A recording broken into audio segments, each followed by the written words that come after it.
Emadeor, meus Juan la route de Nebelgeri ou Brezon et Deor, puis on est Québécois, Betek Brem. Zoken manusket de zon deves, mais du zon nosves kentor, meus rand komz urvech ouspen, di war ben ar Brezonek. Ne meus netra da la route à neve, à la meus brientet netra, mais spimeus meus trao da la route meus tra a gazedeno a chanar.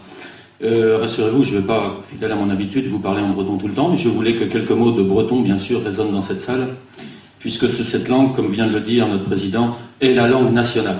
Alors, vous ne m'en voudrez pas, je n'ai rien préparé, et je n'ai rien de nouveau à vous annoncer qui ne soit déjà dit, mais je pense quand même pouvoir dire quelques mots qui vous intéresseront, du moins j'ai,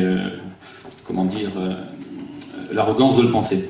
Je n'ai rien préparé, je n'ai rien de nouveau, car dans le domaine de la langue bretonne, on ne peut pas tenir pour quelque chose de nouveau, comme le disait Frédéric tout à l'heure, le fait que, effectivement, l'amendement de la Constitution prenne les langues dites régionales dans son patrimoine. On sait ce qu'en France on entend par patrimoine, tout sauf patrimoine vécu, mais folklore au sens français du terme, et non pas anglo-saxon, que l'on entasse dans un musée. Et les musées folkloriques en France étant très mal vus à côté des musées de je ne sais quoi, de hip-hop, d'art premier et d'autres choses, eh bien très vite on les transfère dans une cave d'un des bâtiments de quelque arrondissement. Donc j'ai la plus grande inquiétude pour la langue bretonne si la France la récupère, et comme le disait Frédéric Arboudeur tout à l'heure, tout ce que je souhaite c'est plutôt que nous la récupérions, car cette langue est la langue des Bretons, elle n'est pas la langue de l'État français. Alors, qu'est-ce que ça change cet amendement? Disons que la France se donne à peu de frais bonne conscience. N'oublions pas que depuis le marquis de l'Estourbillon, depuis l'union régionaliste bretonne de la fin du XIXe siècle, en passant bien sûr par Brezon-Nageskol, que déjà Yann Fouéré lançait dans les années 30, eh bien, les Bretons ont réclamé à corps et à cri, notamment à la fin de la Grande Guerre, dans les années 20, au début des années 20, le fait qu'ayant été 2 fois français, ayant été sacrifiés plus que les autres, ils avaient peut-être le droit à la reconnaissance de leur identité. Cette identité a toujours été niée, et elle ne pouvait pas ne pas être niée, puisque la République française, consubstantiellement, c'est la négation des cultures ethniques. C'est la négation d'une appartenance à un peuple. C'est le citoyen, devenu aujourd'hui l'homo economicus, comme on dit, le citoyen abstrait face à un État parfait. Donc il n'y a pas de place pour les langues dans ce schéma de pensée qui est profond et qui existe encore aujourd'hui. Par voie de conséquence, la reconnaissance de la langue bretonne ne peut être qu'un marché de dupes où l'on fait semblant de reconnaître ce que l'on n'admet pas. Alors que ça fasse plaisir à quelques élus bretons qui sont peut-être de bonne foi, tant mieux. Je préfère encore les voir défendre la langue bretonne que d'être ultra-jacobins. Bon, on a tous les choix en Bretagne, mais cela ne changera pas grand-chose à l'affaire. Quand je dis cela, ça veut dire, concrètement, comme tout à l'heure nous parlions de social, qu'est-ce que concrètement ça peut donner dans la pêche, dans le travail, le dimanche, etc.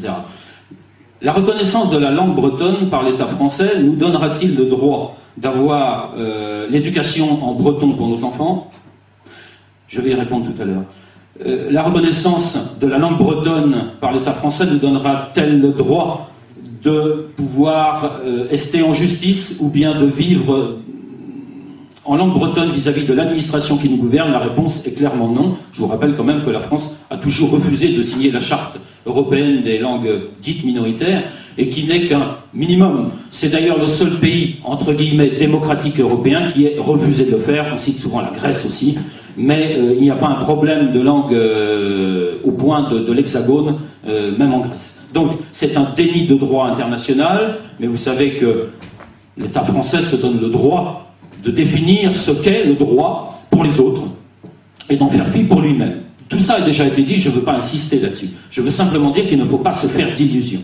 Alors, malgré tout, parlons un petit peu concrètement, notamment sur cette rentrée scolaire. Bon, je suis, beaucoup le savent, hein, je suis un simple directeur d'école primaire dans lequel, sur les 12 classes, il y a 4 classes bilingues, breton-français. Bon, et bien chez moi, concrètement, au mois de septembre, sur 4 classes, donc breton-français, bilingues, il y avait, pour ces 4 classes, 2 enseignants, dont moi. On a réussi, en donnant le nom d'une 3e personne que l'on connaissait en insistant auprès de l'administration, on a réussi à avoir une troisième personne en disant cette personne existe. Ça fait 3 ans qu'elle a sa formation, elle sort de l'UFM de Saint-Brieuc, et ça fait 3 ans que vous ne lui donnez pas une classe en breton. Donc d'un côté, des enseignants qui sont formés, qui n'ont pas de classe en breton, de l'autre côté, des classes qui attendent, et on répond aux parents, eh bien on répond, il n'y a pas d'enseignants. Ça s'appelle, je crois, la duplicité dans le dictionnaire. Hein. C'est une gestion courante. On a refusé l'ouverture à Quichin, à côté de Rennes. Il y a eu des problèmes, c'est dans le dernier Waraog, il y a eu des problèmes dans la région lorientaise. Tout à l'heure, je pense, Eric vous parlera dans son secteur, mais c'est pas l'école publique, mais c'est l'enseignement d'Iwan. Bon, alors ils ne dépendent pas directement, ils ne dépendent pas de l'État. Ceci dit, il y a des problèmes partout. Ne croyez surtout pas que, effectivement, ces problèmes sont réservés à la Haute-Bretagne. Je vis en Pays Gallo depuis de nombreuses années. Il se trouve que malgré tout, toute Haute-Bretagne qu'elle soit, on a quand même l'équivalent d'une centaine d'enfants scolarisés dans nos 4 classes en breton, et que l'école privée catholique d'à côté, on a autant. Ça fait 200 enfants sur Redon intramuros, ce qui montre que quand il y a un minimum de volonté, quand il y a un minimum d'acteurs, on peut faire non pas des miracles, mais de belles choses quand même. Hein, bien sûr, avec les parents d'élèves qui, dès le départ, ont marché avec moi. Donc, on arrive à avoir des choses surprenantes, et qui ne sont finalement pas surprenantes si l'on pense que l'identité bretonne dans la tête des gens n'est pas si morte. Mais c'est un combat de tous les moments.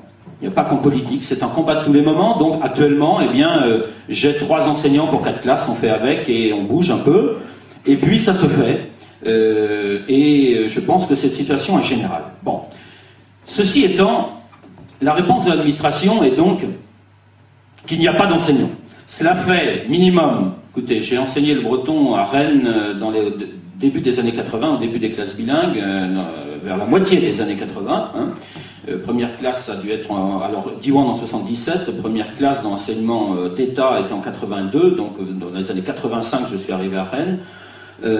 On parlait déjà de formation des enseignants. Donc, bien entendu, ma génération s'était formée nous-mêmes, on s'était formé avec notre famille, on s'était formé à Scolober, on s'était formé entre militants. Et je crois qu'on avait une pas si mauvaise formation que ça. Et puis, on a parlé d'UFM pour former enfin. Alors, les politiques nous ont promis.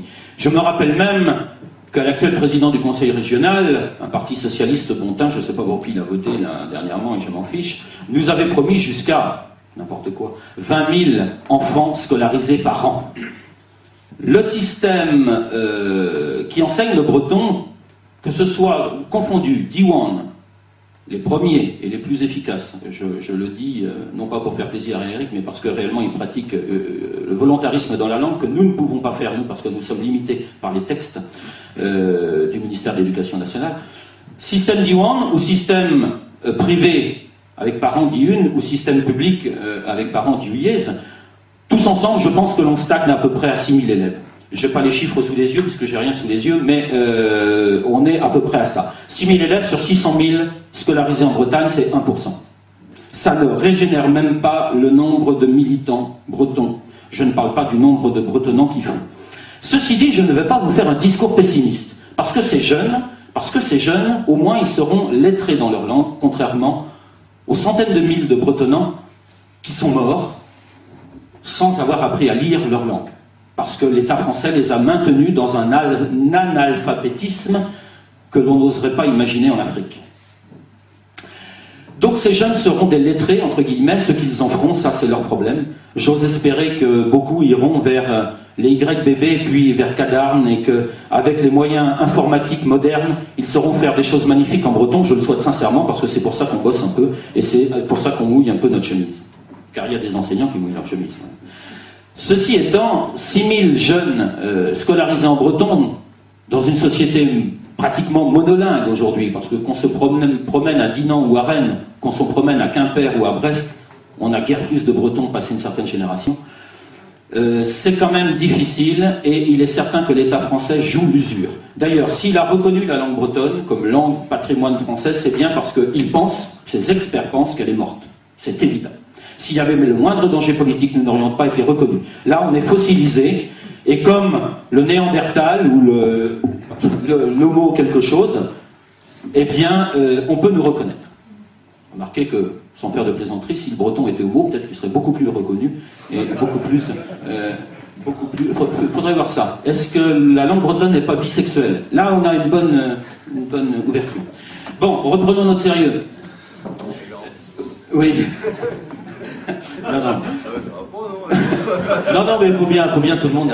Je vois que tout le monde est très sérieux à m'écouter. Donc, et puis, je ne veux pas non plus attrister trop. Alors, face à cette situation qui est gravissime quand même, il y a un germe d'espoir.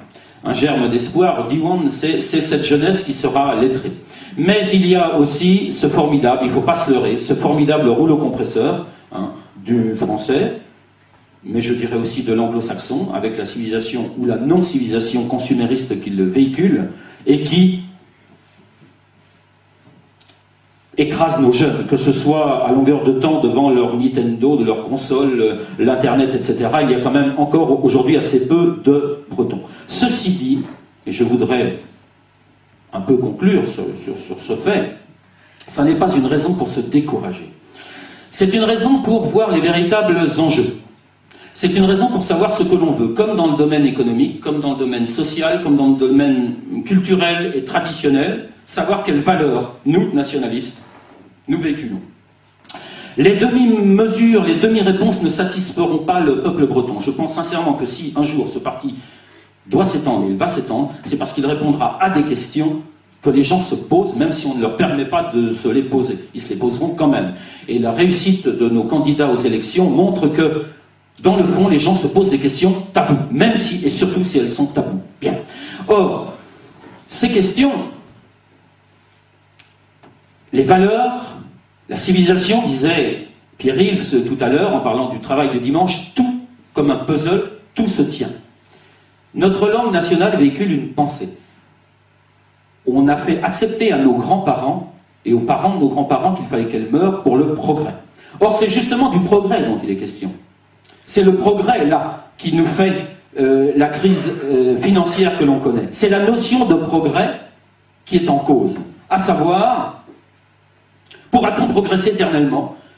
Pourra-t-on un jour atteindre un paradis que nous promettent tous les universalismes, à commencer par le marxisme, mais bien d'autres que je pourrais citer, que je ne ferai pas?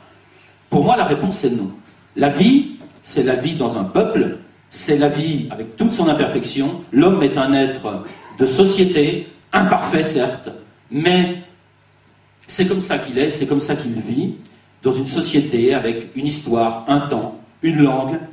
Il est d'un lieu, il est d'une époque, il a une famille, il a des traditions. C'est ça la vie, c'est ça la loi de nature, et quoi qu'en fassent nos idéologues universalistes et totalitaristes, bien qu'ils rêvent d'un monde à la George Orwell, vous savez, 1984, ce qui est le comble même du totalitarisme, et même s'ils nous traitent de tous les noms, ça n'est pas la réalité. La langue bretonne, par conséquent, comme tout corps vivant, aura le choix entre vivre et mourir, bien sûr. Mais il n'y a pas de fatalité. L'État français ne pourra pas décider seul. Si nous décidons d'apprendre et de parler breton, l'État français pourra aller se faire voir, passez-moi l'expression, je n'ai pas autre chose à dire dans ce domaine.